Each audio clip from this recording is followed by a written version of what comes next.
Westfield Memorial Hospital provides high-quality health care to residents of Western New York, offering patients the most sophisticated medical advancements while keeping the ease and familiarity of a community hospital. Support for Chautauqua Sunrise has been provided by WRFA 107.9 FM, Jamestown's public radio station, streaming online 24/7 at WRFALP.com. Low power to the people. Chautauqua Sunrise is made possible by a grant from Fredonia Place, a continuing care retirement community providing dignity in a modern luxury environment. Meter's Restaurant, a family tradition for over 50 years in downtown Ripley, is a proud supporter of Chautauqua Sunrise. Meter's provides all-day dining, banquet services, and custom catering, specializing in pie. Funding for Chautauqua Sunrise is provided in part by the Chautauqua County Industrial Development Agency, with offices in Jamestown, Dunkirk, and Westfield, helping businesses to prosper throughout Chautauqua County. From supporting people with disabilities to enjoy great lives to providing health care services that are available to anyone, the Resource Center has been improving our county for more than 60 years. Learn more about how the Resource Center makes a positive difference in people's lives.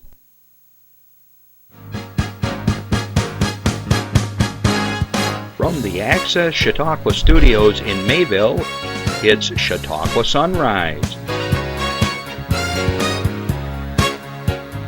Chautauqua Sunrise is hosted by Doc Hamels and supported by the award-winning volunteers at Access Chautauqua.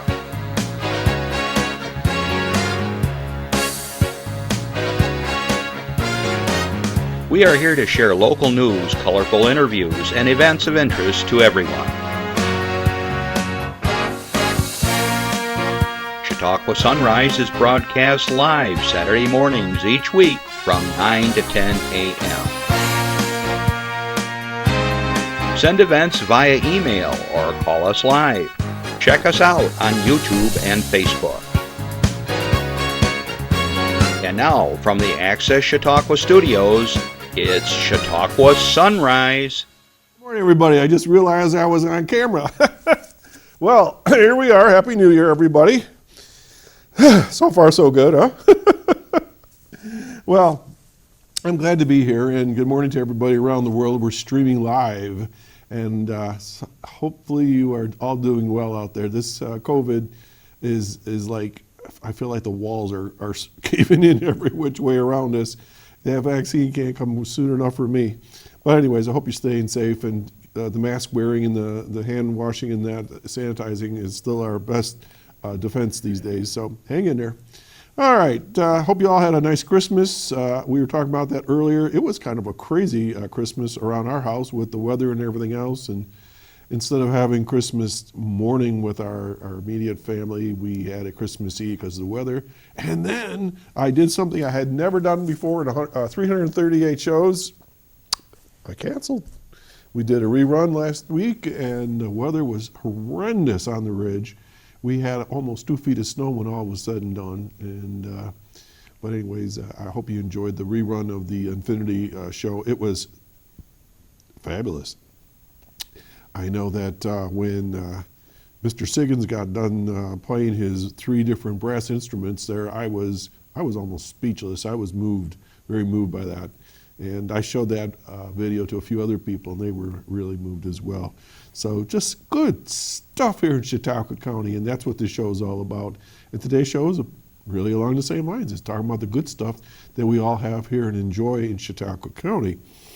So before we get too far, I want to say good afternoon to all my listeners on WRFA 107.9, low power to the people over in Jamestown, Tuesdays at 1 o'clock. Thanks for joining us. Again, a lot of the news that we have and things that we share comes from the Jamestown area, so thanks for checking in with us.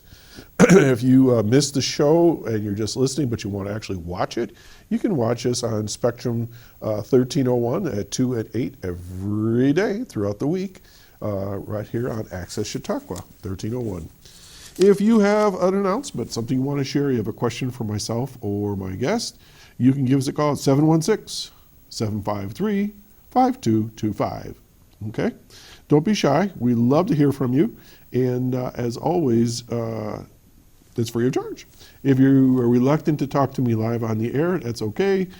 Just call the studio. Randy will take your message. He writes it down on a piece of paper and they bring it into me. So no worry whatsoever. Okay, let's see here. I want to thank the Chautauqua Center. They were my underwriter in my last spot on the introduction for all of 2020. And we're going to say goodbye for now. Hopefully they'll be back. But we do want to welcome the Resource Center. Friends of mine for many, many years. A lot of people don't know that I was a special education teacher, and the Resource Center had preschool programs, Grace Kent's program, and she taught the little guys, children with disabilities, and then they would come to me at BOCES. I was the primary teacher, and then we would bring those kids all the way up through adulthood, and then they very often returned to the Resource Center through the work program, the independent living, and all the different programs that they have there.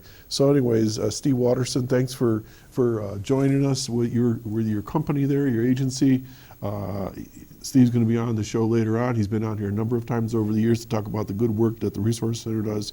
Well, anyways, thanks for being our new underwriter this year. Glad to have you. And in light of that, I always want to thank all of our underwriters each year that sign on for another year. That helps take care of a lot of our hidden costs here at the studio for the show. And we get to go out and get a summertime luncheon and a few other little things. So that always helps out here. It's nice. Let's see. We also want to mention, if you haven't, I got a new shirt. Sorry, guys. I know that we got some Miami fans here, and I got some other fans. You're a Chicago Bears fan, aren't you? Mm-hmm. Oh, there's your shirt. I one of the few things on my list for Christmas was just to give me a new shirt. The other one I just wore out. I had a hole here, hole there. I like to wear them. Anyways, I guess sometimes we support the teams that either were the city we grew up in, or for whatever reason. Why are you a Chicago Bear fan? My son was your mom loved them, so there was a family connection. My second son, Sean, he always loved the Chicago Bears as well. But then my kids, they like the Giants, and they're just all over the place. Anyways, so congratulations to the Buffalo Bills. I know the excitement is building, and I followed them way back in the 90s. And I remember in the 60s, I think it was like maybe 65, somewhere in there. Someone will call and correct me, I'm sure. But I think it was that was before they had the Super Bowl, and they were the AFC champions because they never went to the actual Super Bowl. But they were like with Jack Kemp, he was the quarterback at the time. And so at Thanksgiving, we'd all get around the radio or television, and we'd be watching those games. So the Buffalo Bills have been part of my family's history, so it's a lot of fun. But just don't get too wrapped up into it. People have a tendency to throw things at their televisions. Okay, also I want to remind you, for another year or two here, or month or whatever, shop local. Okay, just because the holidays are over does not mean we need to forget about our people locally with this pandemic or not. We should be supporting our local shops and our companies. They are the lifeblood of our county. Mike from Portland has already called in. We're what? 10 minutes in, not even 10 minutes into the show. Good morning, Mike. How are you? Happy New Year. Well, Happy New Year, Doc. And the reason I called early is I know you're doing your predictions today, and I didn't want to interrupt them. But I did want to say, I wanted to say Merry Christmas and Happy New Year. Thank you. In fact, I tried to call last week real early, and I didn't even realize. I realized soon it was a rerun from the week before. Yeah. But now when I was on the phone, I got the answering machine. I thought, well, I'm a little early, and I started listening. And you mentioned what snow you had in Ripley at that time, and then all of a sudden it's like, that's a show from the week before, and they got snowed in and they had to cancel, which was smart. It was a horrible day. I don't know what it was like for you that day. Horrible. Yeah. Horrible. I've never done that before in almost 7 years, but I guess luckily with texting and keeping in close contact with the crew here, we we changed it up really quick, and Chris is magical when it comes to all that sort of thing. So we took care of it. So It was a smart idea. Thank you. A smart idea. But yeah, I did want to say, again, Merry Christmas and Thank Happy you. New Same Year. to you, And Mike. I've enjoyed the show this year, and we'll keep watching next year. Well, I got a great lineup already. We're already booked into April, and I got Wow. a variety of shows throughout the summer already locked in. So yeah, great. All right, Well, that's and good. Mike, as always, this goes to anybody that's listening besides Mike. If you have any ideas or suggestions, send them to us for guests. We'd love to check it out for you. I did have one question, and Okay. I don't know if you can answer it or not. I was actually glad the Infinity Show was rerun because I didn't get to see it the first week. Mm-hmm. And I know they did a series. I know as the kids they were taped. They did a series of songs. Is there a listing of those songs? There was a couple, especially the vocals. I was trying to figure them out, and of course, I type in lines into Google and stuff, and I never could get them. I couldn't figure out some of the songs they did. I don't know, Mike. I don't think there was like a subtitle during that. There wasn't. I would suggest that you give Infinity a call, and they could tell you. All right, that sounds good. Okay. That sounds good. All right, well, I'll let you get back to your show, and Thanks, Mike. we'll see you. I'm sure we'll talk to you again soon. All right, Mike from Portland. Thanks for calling in. Take care now. Bye. Bye-bye. Bye. Okay, it's always good to hear from our various viewers and listeners. That's great. Okay, so anyways, shop local, keep things going. Just because the holidays are over doesn't mean to stop. Then also I wanted to mention that if you haven't tried the Chautauqua Sunrise Breakfast over at one of our underwriters in Ripley at Meters, I tried it the other day, and holy mackerel, I couldn't finish it. But anyways, it's so much fun to go in and order a breakfast that's named after your TV show. How cool is that? All right, now we have kind of a fun part of the show. We won't spend a lot of time on it, but we were supposed to do this last week, but Chris Burt, he did an awesome job putting this all together from last year. And we were doing our predictions and resolutions that we've done for the last several years. And he put together a spreadsheet for us, and we'll post that here in a minute. And then because we weren't here to talk about 2021, he sent all of us the actual questions. I think there was 12, right? And he put together a daily posting of our predictions. We won't go through that right now, but if you want to go to our Facebook page, you can see all those posted there, and it was a lot of fun. But we're going to see now who actually has psychic power here. Some of us are stronger than others, Justin. And so we're going to go this kind of quickly. We don't want to spend a lot of time, but hopefully if you did the same thing and wrote down some of the answers that we posed last year, let's see how we look after 2020. There were some things that who would have thought?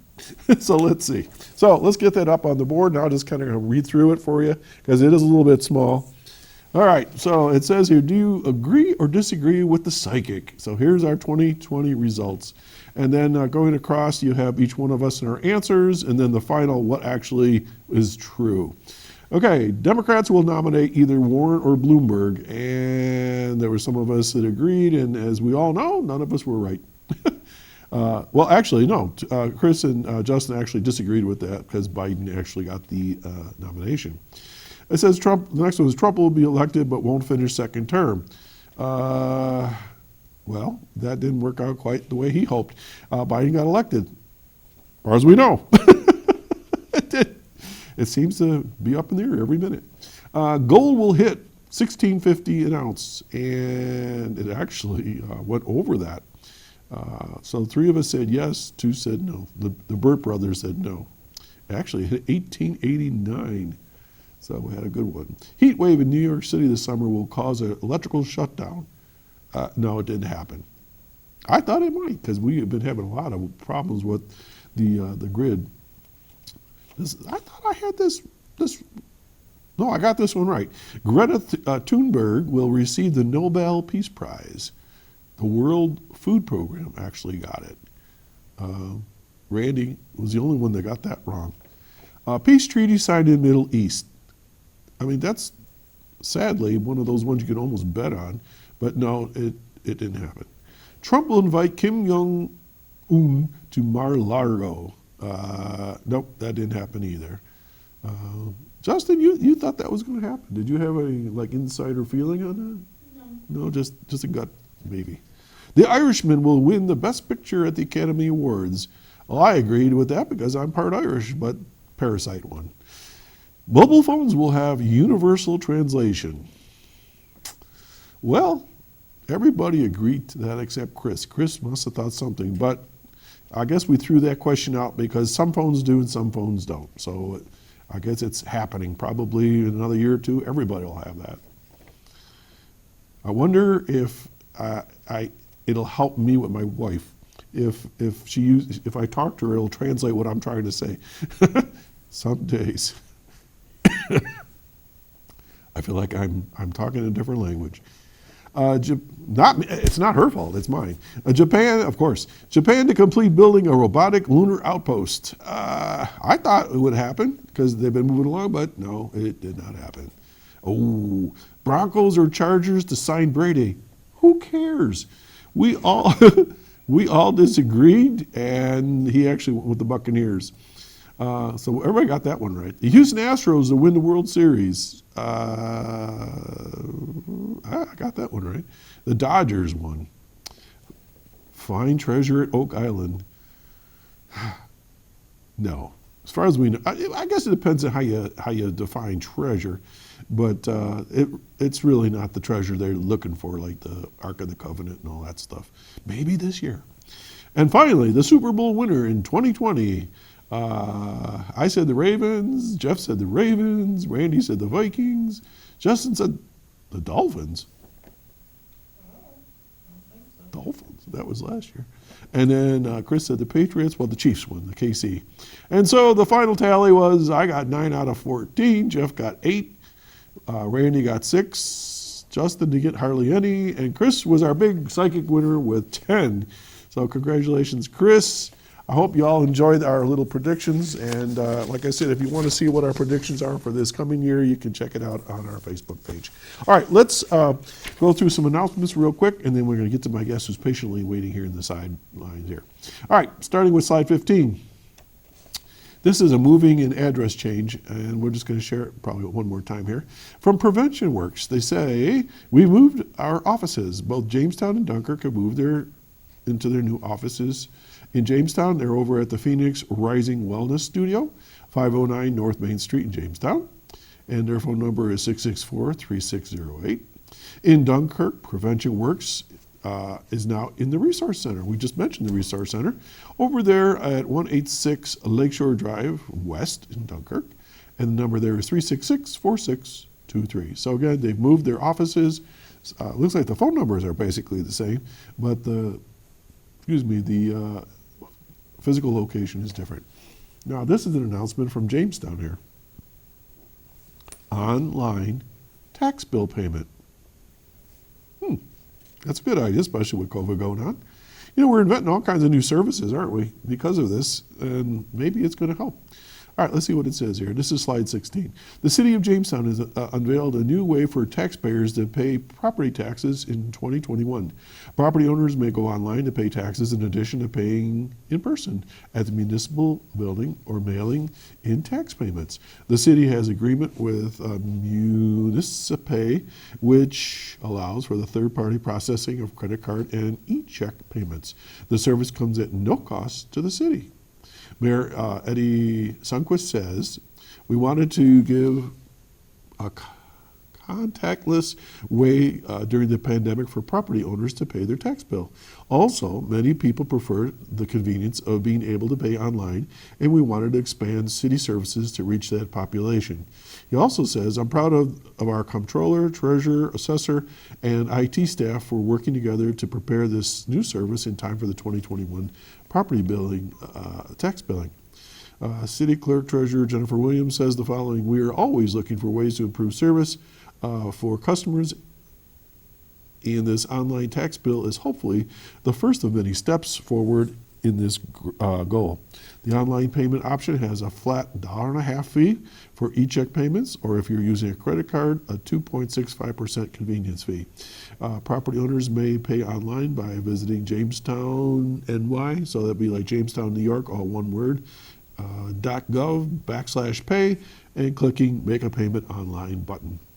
All right, you also can make payments in person at the City Municipal Building located at 200 East 3rd Street in Jamestown. All right, and their offices are open from 9 a.m. to 4:30 p.m. Monday through Friday. All right, and you always can send your check by mail payable to the city treasurer at 200 East 3rd Street, Jamestown, New York. You know, one of these things are nice, especially like if you travel for work, or if you're, for whatever reason, you can't get to these locations in person. A couple percent on your credit card, it's worth the little extra that you have to pay. It's a nice convenience. I mean, I don't know about you, but I do a lot of online banking. I hardly ever send out an envelope anymore. Everything we can do digitally and virtually and stuff like that. So good service, good on Jamestown. Okay, finally, last slide here, active parenting classes, ages 5 through 12. We announce these throughout the year, and this is Prevention Works. Join us for our upcoming active parenting classes, ages 5 through 12. 3 virtual 2-hour sessions via Zoom video communications. This can be held January 13, 20, and 27 from 12 to 2 p.m. It's an online class, so you don't even have to get out of your PJs. Okay, you can just sit right there and enjoy the program. What's it all about? Active parenting will give you the skills to achieve a fuller, more satisfying family life and help your children achieve greater happiness and success. The workshop will show you effective ways to do the following: open up lines of communication, teach responsibility, courage, and other important character traits, encourage school success in 7 steps, prevent future problems with drugs, alcohol, and sex, use nonviolent discipline that really works, diffuse power struggles with your children, stimulate independence as your child grows older. If you're interested, give Kathleen Colby a call at 780-2721 or 664-3608, and you can sign up, but you do have to register. Again, that's January 13, 20, and 27, Prevention Works. I used to teach some of those kinds of classes when I was in one of my jobs, and you'd be surprised that people really do enjoy talking about some of these things, and they pick up a trick or two. All right, we're going to take a little breather. We'll be right back. I'm Doc Hamels. Stay tuned. Your daughter just had her first breakup. Do you A, put yourself in her shoes? B, console her? Don't worry, sweetie. This is gonna happen a lot. Or C, find her a new boyfriend? Nice, single boys. That was weird. As a parent, there are no perfect answers. But you don't have to be perfect to be a perfect parent. Thousands of teens in foster care will love you just the same. Find your daughter a boyfriend. Oh my gosh. All right. Pandemic. We've all been holed up for months. One of the best things we can do is hold up with a good book. So, LJ Martin, welcome back to the show. And you've got some fun things to share with us. But I mentioned to you before the show, you gave us books that was the book of the month, or the big read. The big read. Yep. I read one story out of there, and I said, "Oh boy, I can only read this during the daylight here." I have a graphic imagination, and I get spooked really easy. That's why I don't read Stephen King or Dean Koontz during the night. I can scare myself out really easily. Anyways, that was a really interesting read and really good twist. So, what do you got for us today? What's going on? Well, thank you for having me back. It's always nice to be here and start off the new year talking about libraries and what we're doing. I'm here to talk about a couple different things we have going on with libraries across Chautauqua and Cattaraugus County, and then also just kind of talk about what our libraries have been doing continued through COVID, because we've had to make some changes and adapt to the mandates and everything else. Oh gosh, yes. Now, everyone has. Your title is Outreach Coordinator, right? Yes. And that's for the entire Chautauqua Cattaraugus library system. It is. How many libraries are there? There are 36 libraries and 38 locations. And so we have 2 branch libraries. Stockton Casadega is 1 library, but 2 buildings over the hill. Oh, wow. And then Seneca Nation has 1 in both Allegheny and then up. Okay, that makes more sense. And I was thinking, how's that work? Okay. Yeah. All right, 1 system, 2 buildings. Yep. Okay. So really, I work with 38 libraries, and I've done travel around, make sure everyone's okay, help them out with outreach to their local communities and make sure that people know that libraries are still here and doing well. Do people realize that the libraries are still here? There's a strong group that do, but there's a lot of people who don't and kind of have this notion either they've heard it through friends or social media that libraries are dying out. So we do work really hard to change that narrative. Why is that? Because people don't read books? Well, and a lot of people do though. Like you talk to family, friends, your coffee maker, and they're all reading, but it's that notion that everything can be found online, and so why do we need libraries anymore? But the really awesome part throughout this whole process is libraries have really changed to meet the demands of the community. So while as any of your local libraries are going to have the books and books on CD that we know and love, there's also a lot of other services that they offer. And a lot of it coming up with tax season, no one wants to talk about that, but our libraries are gearing up to help find different forms for different people. Like Dunkirk and Jamestown will work with the United Way to offer VITA services. And so they do connect in with other nonprofit organizations and groups to bring in support and the need for the community members. A lot of technology in there. One of the new things that we've brought in from the system, but anyone can come check out, are these playaways. And they are fantastic for the little ones in your life, like before they hit school. Mm-hmm. And it works on lettering, word, sounding out words, math skills, and it's that digital format. So it's just a tablet they bring out, but it doesn't connect online. They can't accidentally go to YouTube and get onto the other videos there, but it really has an interactive interface. So the fun characters, so they can work on sounding out letters. And we have 150 so far that we've purchased through a grant through New York State, the Family Literacy Grant. And they're available for families to check out for 4 weeks to get the kids involved, play around. Most of them are ages 3 to 5. There are some a little bit older. So if you have anyone, little guys that are getting ready for pre-K or pre-K to kindergarten, that's a great age to be able to use this resource with. All right, so I'm looking at a hard plastic case. How does it work? In the hard plastic case, it is pretty new, so you got to open it up. Mm-hmm. It is just a little tablet. Oh, cool. So it's something that our kids are used to seeing anyways, and it's just easy to handle. It does have this nice protective layer on it, so when it does get dropped, it's not going to break open. And it comes with the charger, so very simplistic in what you're getting in it. But then once you turn on the device, on the bottom down here is the on-off button sound, so if you don't want to listen to it. It also has headphones, so you can plug them in and let them go to it. And then it takes a couple minutes to start up. But in this one, what is this one that I grabbed? Land of Letters. Land of Letters. So it's in that introduction to the alphabet and what sounds the different letters make, kind of animals and different objects that they'd already be aware of that are associated with the letters. So it's a fun way to continue that learning process, but in a format that our kids are used to with our phones and our tablets that we already have in our houses. But this can be just for them to play with and the adults. So you said you have 150 different titles? Yep. And so a lot of it does with literacy. A lot of it is the building foundations of simple letters, how to sound them out. But then we also have some math skills as well and fun little ways to simple addition, simple subtraction with the fun characters that get them involved. So it kind of goes right along with that active parenting class that I was talking about, getting kids ready for school. It does.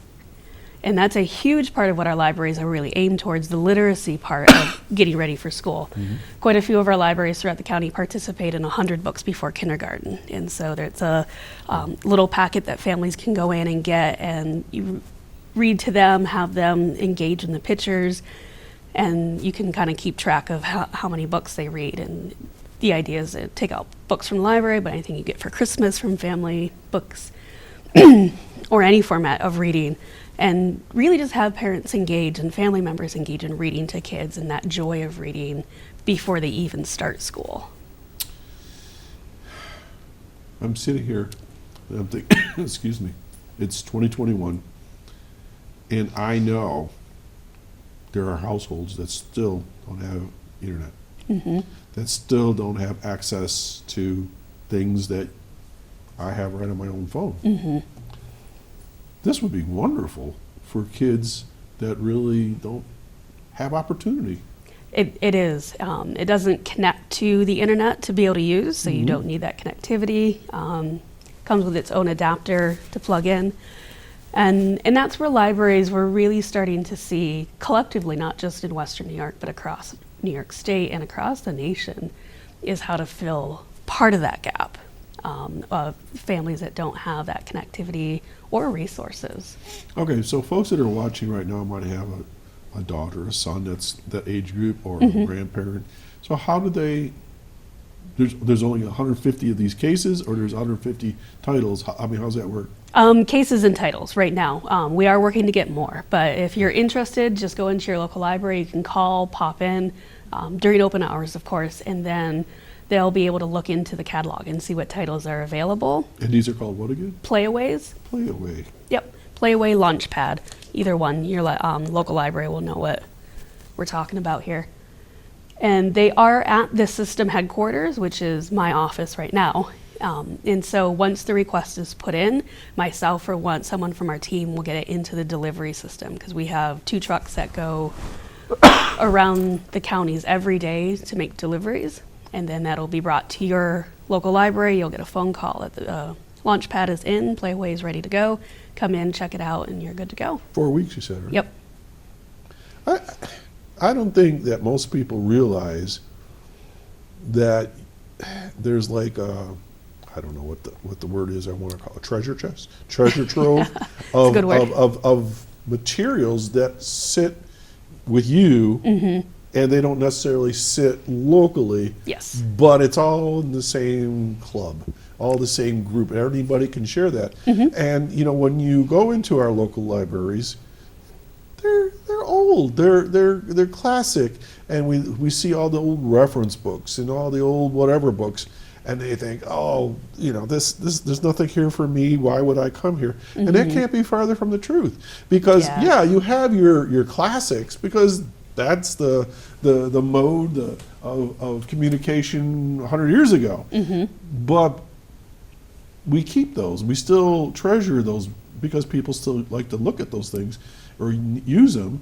But on the other hand, then we have all this other good stuff that still is there, and you may not see it.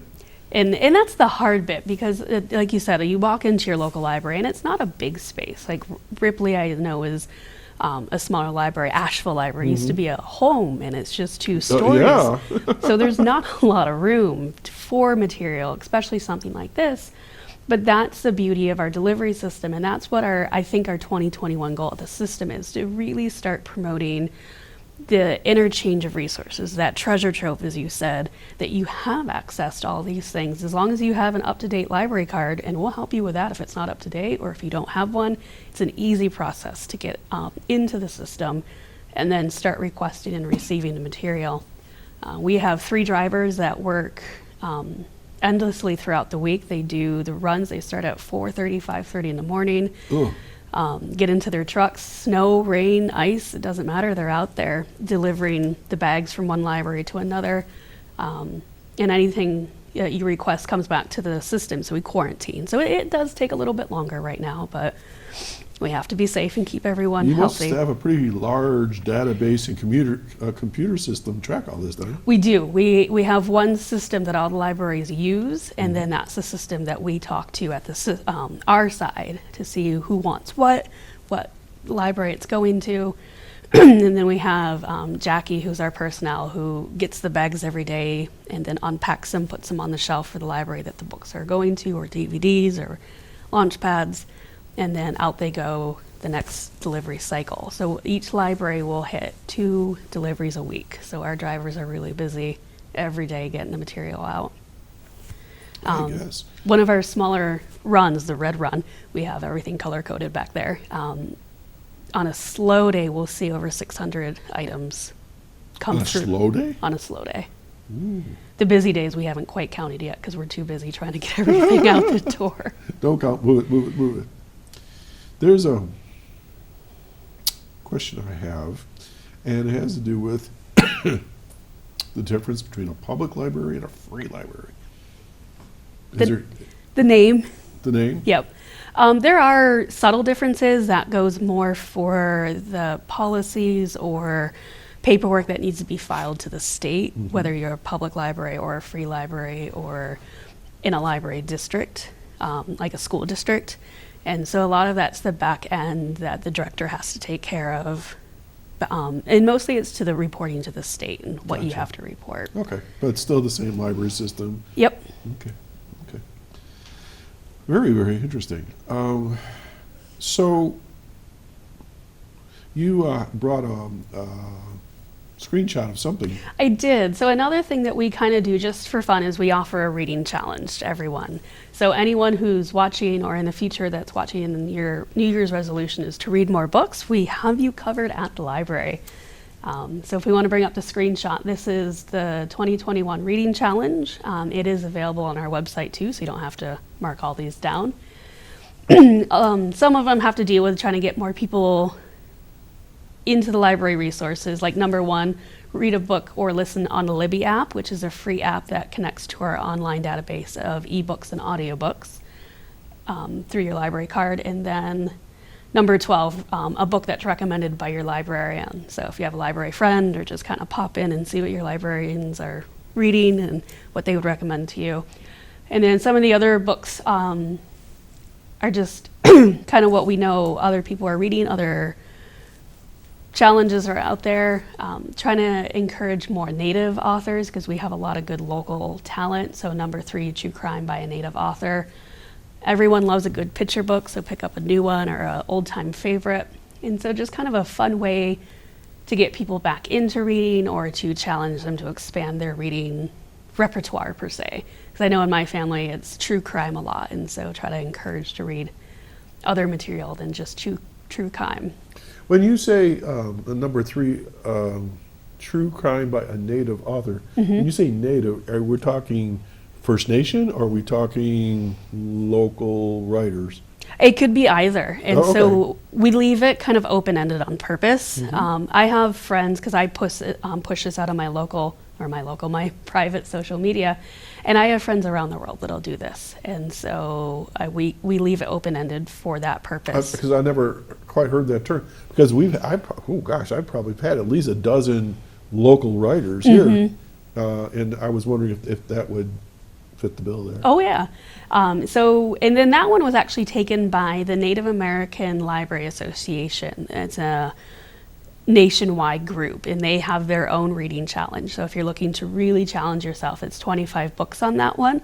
That's also on our website because we really want to promote and help people discover great authors in the First Nation world as well. So it could be Native, local to this area, First Nations, anything that kind of fits into your interpretation of the challenge. Okay. And it's just for fun. So there's no reward, there's nothing to post in, but if you use the hashtag CCLS Reads, kind of see what other people are reading, get good recommendations that way. That's where I Okay. find to add to my reading list. Okay, let's continue on down the list there a little bit more. If we can bring that up again, Jeff. Thank you. So a lot of people have a huge to be read pile. That's what TBR stands for. Oh my, I'm embarrassed. And so, like, I can picture my own book that has been on that pile for the longest. It's like been there for 10 years. I've just never gotten to it. So this is going to be the year, read down some of that. A book set in a country you'd like to visit. We can't really do any travel this year, so why not go through the I know, the you can't window even of a go book. to Canada. Yeah. That was like a given forever. But and some of my friends and some people in the community will tie some together. So if you want to go visit Canada, you could do number 15, a debut novel by a Canadian author, Oh, and then kind of double up in the country that you'd like there to you go. visit. That 2 for 1. So yeah, so just really fun ones. Which one is it? Number 7, a book with a gray and yellow cover. We actually picked because gray and yellow are the colors of the year. Gray and yellow. Yes, they have more fancy names, but it's really just gray and yellow. Huh. Okay. So this list is available on our website. It's going to be on our social media after this week. We've had a lot of people on and off in the office, so we'll get everything up to speed starting Monday. So if anyone wants to participate, use the hashtag, let us know what you're reading. print out your own copy. Quite a few of our libraries have asked for the bookmark format of this, so you can actually just stop in and get your own bookmark so you can keep track of what you're reading. Book translated into English. I just was watching History Channel. Easy one, the Bible. Yep. There you go. There you go. Okay. And were there more? There you go. Book by an author with the same zodiac sign? Yes. Like yep. Mr. Aquarius or? Well, like, because I'm a Scorpio, not Okay. that I put much into that personally, but if you just do a quick Google search, authors who are Scorpio, you come up with a whole list of different authors. So a little bit of research on the reader's end for that one, but it's kind of fun to discover who is born in the same month or zodiac range as you are. Native historical site, Oak Island. Yep, that would fit in quite well. Jim McQuiston's been on the show a couple of times, and I've okay. got his books, and whew, Yeah. so cool, so cool. Oh, I haven't read any of his. I'll have to put that on my list. Yeah, Jim's right down in Northeast Pennsylvania. Okay. He would hit local author and Yes. see how we did that. Okay, so you go through this whole list and just kind of set your goals for the year, sort of like our predictions and resolutions. Yep. So, but I'm going to check out your predictions, resolutions, and see what I can do for 2021. But every year you hear a lot of people, I want to read more, I want to make that time. And that's what our libraries are here for, to help you out. You have online ebooks, audiobooks. And so if your library is closed or the weather gets pretty bad, you have access 24/7 to any of those resources. And for anyone not comfortable or hasn't used that, call your local library. The library staff there will be happy to get you started, help you get the app on your phone or device, and then you can start reading and enjoying. Very cool. You know, I mentioned that I've had a number of local authors here, writers and so forth, and people, if they just read these books, they would appreciate the creative juices, the hard work, the time that goes into writing books. And you know, my mom used to have this saying, and she loved reading, and she'd say to me, "You can go anywhere in the world in your rocking chair." And it's true. And she would sit by the hour and read books, and she encouraged my brother and I to read. And I love to read. It's just when I saw that thing about the to be read book list, I go, boy. But you know what happens is you collect books and people give you things, and after a while it's like ganging up on you. But there's a lot of good literature out there, and it's entertaining, and it doesn't always have to be. Oh, I don't even know what it has to be, but I mean, it sometimes it's just good information, you know. And I'm always looking for a good read. But a couple of questions that popped up, believe it or not. One was must have been by phone and one by text here. So Oh, wow. we're multi media here. Plans on reopening to normal hours. Well, I'm glad that question was asked, because it is something that all our directors and us at the system are working hard to get to. We're faced with limited resources, unfortunately. Since COVID has hit, the state has cut budgets, and so that is impacting everyone as well, looking to the future. But the other bit of it is that some of our libraries' staff are so small. You have 1.5 personnel. That's Ripley. Well, actually, we have 2. But I mean, by the time you start splitting hairs, I And mean, that's- 1.5 or 2 is almost the same thing. Because people end up volunteering their time or whatever. And that's the hard part, is a lot of our libraries depend on volunteers. And with anyone that's exposed to someone with COVID and has to go in quarantine, them themselves, unfortunately, may be infected and then have to do the quarantine. That's where our libraries are really struggling. Our volunteers are of that demographic that has to be even more careful. And so some of them are worried about not coming back or being exposed to the public. And then the case that we're seeing, our directors and our staff are not getting COVID, which is fantastic. We're happy about that. But they're exposed, and so then they have to quarantine, and then they have to shut the library for that duration because there's no one else to step in. That's what I said earlier. I feel like the walls are closing in on us. I mean, it's just slowly seeping in everywhere.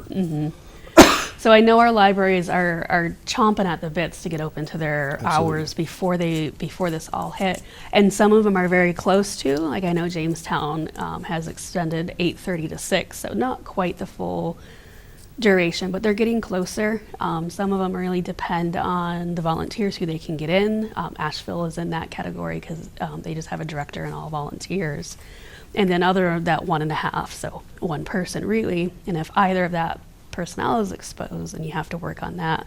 So as you said at the beginning of the show here, we need that vaccine. We need that everyone that possibly can get it to get it, so we can really just open safely and not have the worry of our clientele, of our patrons, because we love our patrons. We love them in there. We love to talk books with them, but we also don't want them sick, and we want them to come back. So we have that in the forefront of our mind as well. Since March, and the state started shutting everything down here and there, we kept broadcasting, and we continue. But so many of my guests and I, we've talked about this. We had no idea how the pandemic would change our lives in such tiny little ways.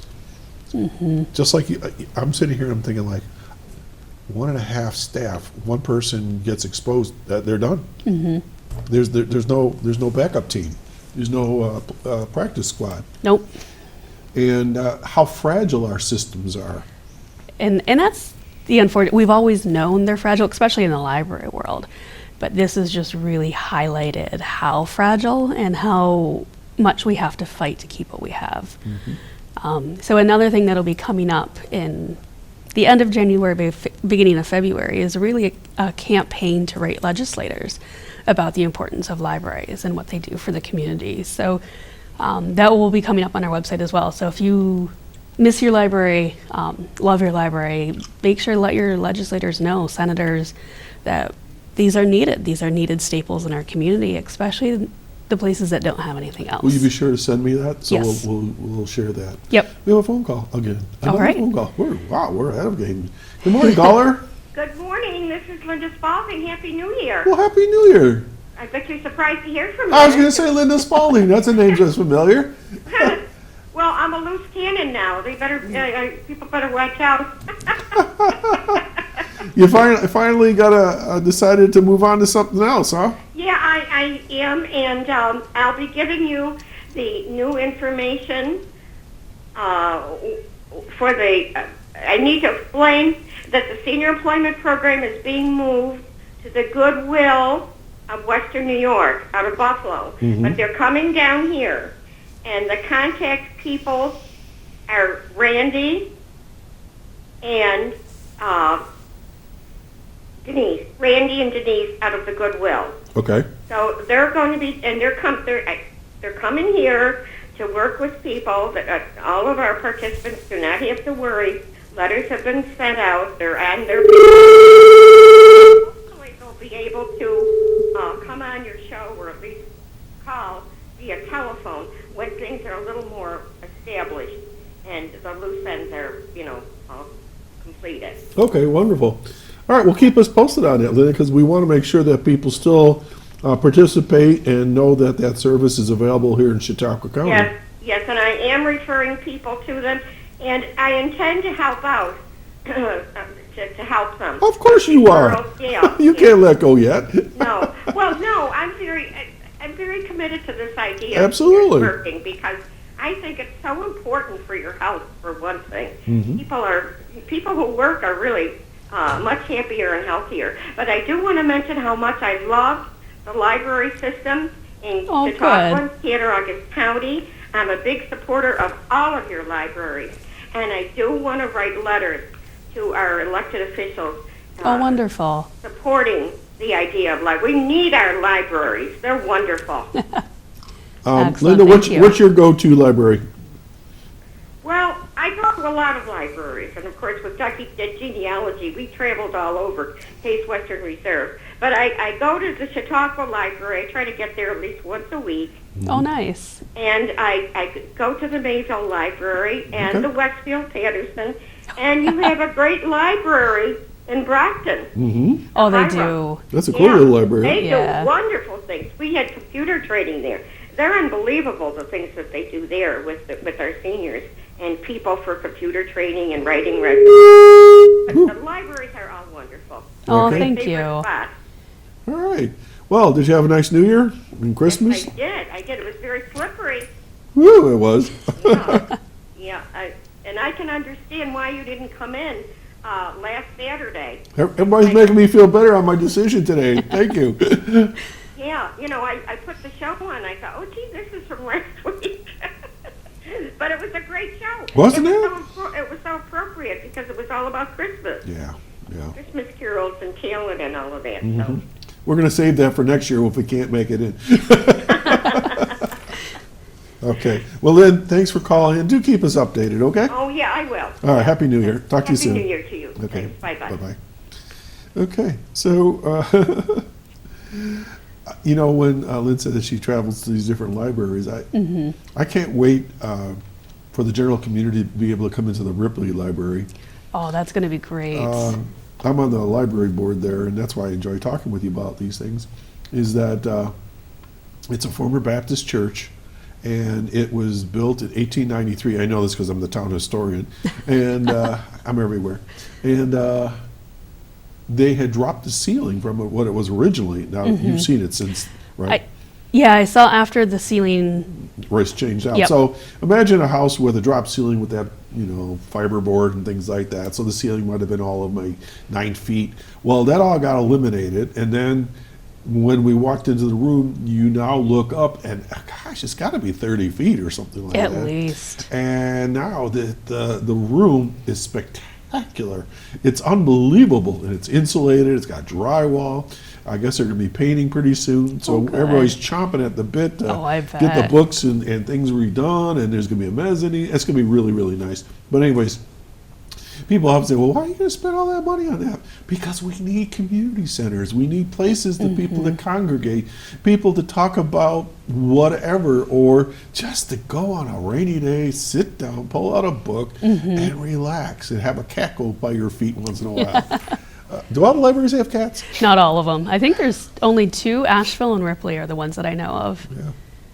But I remember as a child, there was a library in Buffalo called the Fairfield branch, and it's no longer a library, sadly. But it was one of those creaky wooden floors with the librarian was the stiletto heels and the glasses and her hair in a bun, and she was always shushing us. Well, she should have. We were noisy, but I would curl up near one of the steam radiators, and I think I read the entire series there of the American Heroes series. Oh, nice. Yeah. From Washington through people that I hadn't even heard of, because they were legends like Paul Bunyan and those kinds of people, and just good memories of a library. And I do enjoy going to libraries, so it's all good.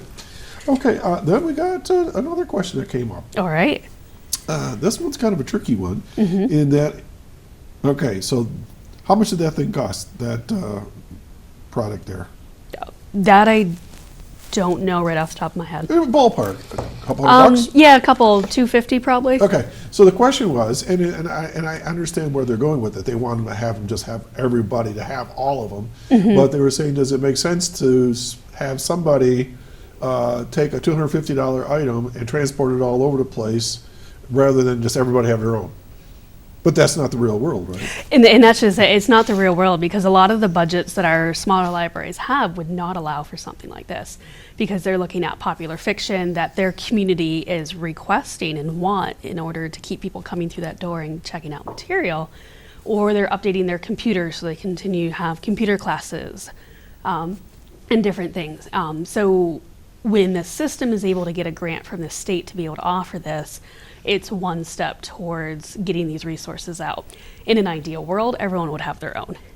But unfortunately, we don't live in that world. So we work with what we can to get these type of resources out to the families that can utilize them. When I worked for BOCES, and I'm sure it's still the same way, it didn't make sense for every school to have their own gizmo, whatever it was, like astronomy lab. Okay. So that everybody buy one and then it's shared. Yep. So it's very basically the similar same to idea. another question came through. This time to my earpiece. So I got the text, paper, and earpiece. Got it all. I got it all. Can people access the library system online, and if so, how? They can. There's 2 different ways. We have the full catalog online. If you go to cclsny.org, that will get you into the catalog that will show you all material, which would be print books, large print, picture books, big books, the playaway lunch pads, DVDs, and then we also have the online catalog of Overdrive or Libby. It's the same, but the Libby is the app. So you just download that for free. And that's all our ebooks, magazines, audiobooks, and all of those are available to check out 24/7. And so that would CCLS NY Overdrive, and then that'll bring you in. But you can also get to Overdrive through cclsny.org. So it is available online to see what you can go into the library and check out, and also to check out digital material and enjoy right then and there. So if you wanted a particular book, and you're doing, like Linda talked about family genealogy, so let's say there was a book on the Burts, and they, well, maybe there was, I don't know. And it was in, I'll make this up, the Little Valley Library or something. So he's sitting in Jamestown, and he could request that be delivered to Jamestown Library? Yep. So everyone who has a library card it's like a 12 or 13 digit number on the back of the card. It's pretty long, so you need your card. And then everyone has a PIN number associated with that card. And if you ever don't know your PIN or need to change it, you can call your library, or on that same website, cclsny.org, we have an online chat function, and usually I'm the one manning it, so you'll be talking to me. And I can look up your PIN, change your PIN right then and there, so you can access it. And then once you log into the catalog, you find the book on your family history, or the title that you're looking for, place a hold on it, and then the librarian at Little Valley will pull it off the shelf, put it in a bag, it'll come to our office, and then we'll put it out in Jamestown, and they'll give you a call that it's ready. Wow. Okay, hope that answers that question, folks. We got a lot of questions today. We only got about 2 minutes left. I just want to make one shout out to folks. I think if anyone would stop and look at the budget for any of our small libraries, I think they would realize that the total budget is probably less than one person's salary a year.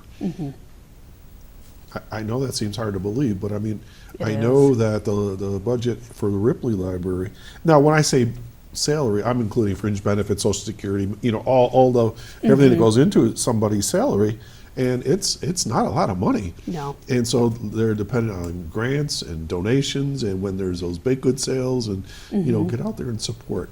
LJ, you got 1 minute to wrap things up today, so what would you like to talk about?